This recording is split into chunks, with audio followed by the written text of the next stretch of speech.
zonja Xama, cilat janë akuzat me të cilat përballen Berisha dhe dhëndri i tij, konkretisht në këtë dosje, përgjyqjen që duhet fillonte sot? Atëherë, dy akuzat janë korrupsion dhe pastrim të parave. Zoti Maltezi akuzohet se është favorizuar për t'i kthyer një tokë që i takonte nga familja e gjyshit të tij, dhe është favorizuar nga kryeministri në detyrë në ato vite, gjithashtu dhe vjeri i tij, zoti Sali Berisha, përmes përfitimit të një prone që sipas dokumentave që kemi parë në dosjen hetimore ka qenë e familjes së tij, por është favorizuar nga qeveria dhe me disa vendime për të shpallur terrenin tokë ku mund të ndërtohej, pra i është ndryshuar statusi tokës, por gjithashtu edhe duke futur procedurën e pagesës me bono privatizimi të objekteve që kanë qenë mbi këtë tokë, ai është favorizuar dhe ka përfituar tokën ku më pas është bërë investitor një kompani ndërtimi, është ndërtuar një kompleks rezidencial me 19 pallate dhe në fund fare ka përfituar 5.4 milion euro të palishme, të cilat prokuroria i konsideron si produkte të veprës penale. Me këto para të përfituara, prokuroria e posaçme shprehet se Berishës i janë mbuluar disa shpenzime shëndetësore, 3.000 euro pagesa për pushime, disa financime, donacione për fondacionin e bashkëshortes së tij, zonjës Liri Berisha, dhe 2 vitet e fundit, 2023 dhe 2024, janë paguar fatura për shpenzimet gjyqësore që ka patur për heqjen e nëngratës në Britaninë e Madhe apo pagesën e zyres ligjore që ka patur në Francë për të paguar ish sekretarin e shtetit amerikan Blinken. Për t'i sqaruar të gjitha këto akuza, për mua personalisht mendoj Kuptoj. Po, për të paguar, madje mund t'i them edhe me shifra se i kam këtu. Në 2016, Home Plan ka transferuar para në fondacionin e zonjës Berisha, 18.000 euro, ndërkohë që janë paguar në 2022 $72.000 për studion ligjore në Britaninë e Madhe, 201.000 euro dhe $54.000 për studion ligjore po në Britaninë e Madhe dhe 213.000 euro për studion ligjore në Britaninë e Madhe.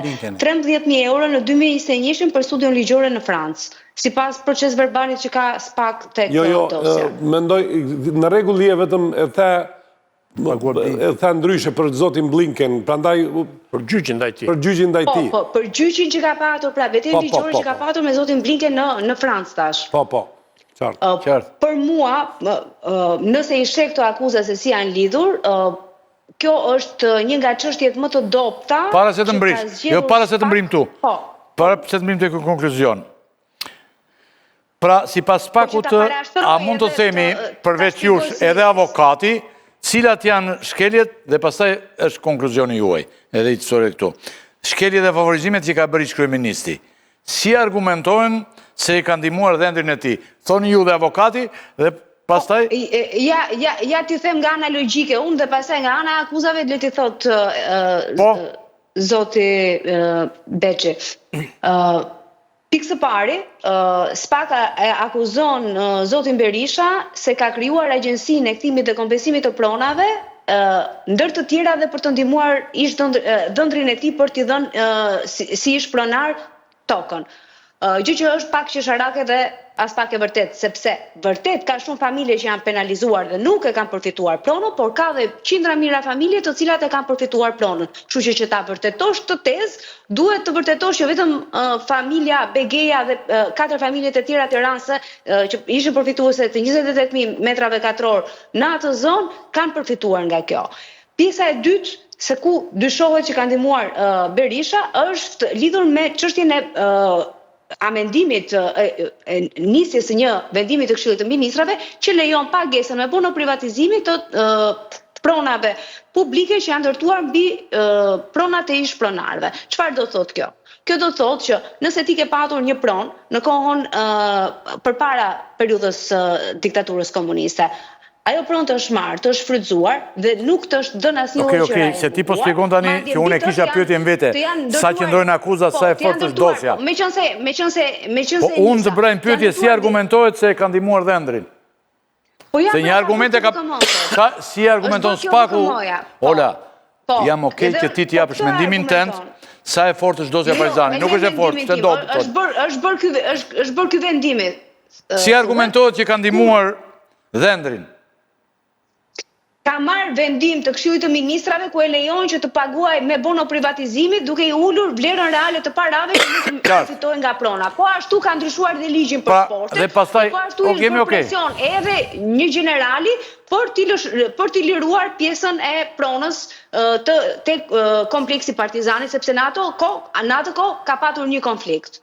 Pra, ju dhe mbroni idenë, pastaj që kjo nuk është një dosje fortë. Dhe statusi i pronës. Kjo mbroni idenë që nuk është një dosje fortë, pasush dosja Partizan, as pak. Vjojmë avokatin unë dhe pastaj me kolegët. Nuk ka të bëj me shumë atë më dha parash. Nëse kemi të bëj me shumë atë më dha parash, kemi shumë koncensione, shumë afera dhe shumë ligje me porosi të bëra në kohën e Zotit Berisha, edhe për grupe oligarkësh edhe interesash ekonomik, por jo në këtë çështje. Okej, avokatin? Referuar faktit procedurial, do flasim edhe me procedurë. Faktit që prokuroria arriti të bëj një hetim e të çojë në seancë paraprake, një gjykat bëri po themi filtrimin sipas procedurave të reja dhe vlerësoi në mënyrë empirike gjykata e hetimit e seancës paraprake dhe vlerësoi në mënyrë empirike faktin që po ti mund të shkosh në gjykim si prokurori dhe të kërkosh të provosh akuzat, tregon që ka diçka që do të diskutohet në seancat gjyqësore, tregon që ka diçka që do të diskutohet në shqyrtimet gjyqësore. Këtu sfida mbetet e prokurorisë, sfida mbetet në kuptimin e provimit të akuzës së korrupsionit pasiv të ish kryeministrit dhe ish presidentit Republikës, duke lidhur atë në mënyrë të drejtë për drejtë me elemente veprës penale. Dhe korrupsioni pasiv, zonja Xama e prekur në mënyrë shumë logjike, po themi, dhe nga ana jo ligjore, jo me termat ligjor, por duke thënë, në rast se ti me veprimet e tua, me dashje, ke bërë një VKM të tillë, një ligj të tillë, ke krijuar një agjenci dhe ka përfituar vetëm ti dhe jo persona të tjerë, kanë përfituar dhe shumë qytetarë të tjerë pavarësisht nga veprimet e tua, sigurisht që duhet të provosh pasaj dhe mëtej dashjen, duhet të provosh lidhjen shkak pasoj për të shkuar në konkluzionin e arritjes së kryerjes së veprës penale, konsumimit veprës penale. Është e vështirë dhe prandaj unë e kam thënë që në emisionet e para tek ty është sfida më e madhe që ka prokuroria, sfida më e madhe që ka prokuroria për sa i përket shqyrtimit gjyqësor të kësaj dosje.